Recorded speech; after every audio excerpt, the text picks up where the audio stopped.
আসসালামু আলাইকুম। আজকে আমরা দেখব সফটিকুলাস ব্যবহার করে cPanel-এ কিভাবে ওয়ার্ডপ্রেস ইনস্টল করবেন। চলুন তাহলে শুরু করা যাক। প্রথমেই আলফানেটের ক্লায়েন্ট অ্যাকাউন্ট লগইন করে ক্লায়েন্ট এরিয়াতে প্রবেশ করতে হবে।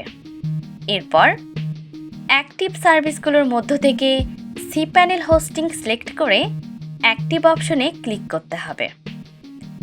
cPanel-এ প্রবেশ করার জন্য লগইন টু cPanel অপশনটিতে ক্লিক করতে হবে।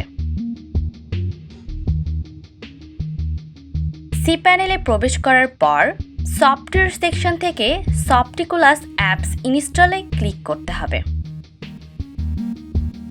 এরপর আমরা বিভিন্ন অ্যাপ্লিকেশন দেখতে পাবো। এর মধ্য থেকে ওয়ার্ডপ্রেস অ্যাপ্লিকেশনের ইনস্টল বাটনে ক্লিক করব।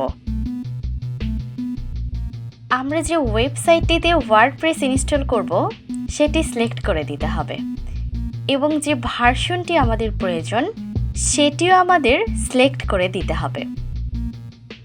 এবার ওয়েবসাইট এবং ভার্সন সিলেক্ট করার পর ফাইল পাথটি রিমুভ করে দিতে হবে। এরপর ওয়ার্ডপ্রেস ড্যাশবোর্ডের ইউজার নেম এবং পাসওয়ার্ড প্রদান করতে হবে। আমরা চেষ্টা করব স্ট্রং পাসওয়ার্ড ব্যবহার করার।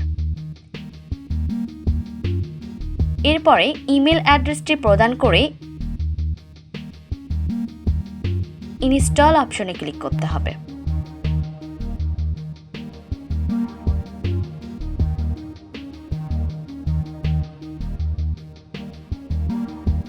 আমাদের ওয়ার্ডপ্রেস ইনস্টলেশন সম্পূর্ণ হয়েছে এবং ইনস্টলেশন সম্পূর্ণ হওয়ার পর আপনারা এইরকম একটি ইন্টারফেস দেখতে পাবেন এবং এই ইন্টারফেস থেকে আমরা আমাদের ওয়ার্ডপ্রেস ড্যাশবোর্ডের লগইনের জন্য ইউআরএলটি পাবো। এখানে ওয়েবসাইট লিংকে ক্লিক করে আপনি আপনার ওয়েবসাইটটি ভিজিট করতে পারবেন। এরপর ওয়ার্ডপ্রেস ড্যাশবোর্ডে লগইন করার জন্য পরবর্তী লিংকে ক্লিক করতে হবে।